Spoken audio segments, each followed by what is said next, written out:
atmosphère là, c'est l'atmosphère de déclarer des choses. Je dis l'atmosphère où dans laquelle tu vas déclarer des choses. Tu ne mourras jamais d'une mort organisée par la sorcellerie. Tu ne mourras jamais d'une mort organisée par la rose de corps. Tu ne mourras jamais d'une telle mort. Oh, qui quand je reçois cela.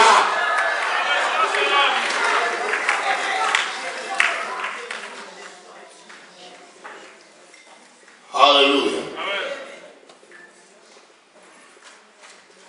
Je parle de la foi et de ses principes. On a commencé à aborder l'étape où nous parlons des ennemis de la foi. Je parlais du doute comme étant un grand ennemi de la foi.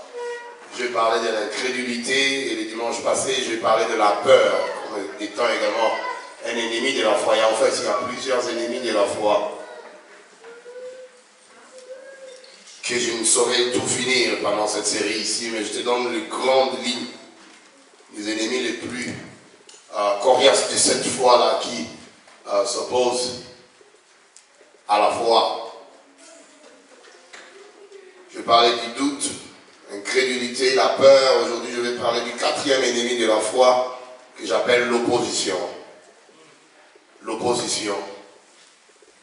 Je parlerai de l'opposition, je parlerai de l'opposition comme étant un ennemi de la foi. Je parlerai également de du facteur, le facteur temps, qui peut aussi devenir un ennemi de la foi, le temps qui passe. Si j'ai le temps, je parlerai des échecs aussi, des échecs continuels, Et si j'aurai le temps, je parlerai des ingrédients de la foi. Je voulais toucher la persévérance. On ne peut jamais parler de la foi sans parler de la persévérance.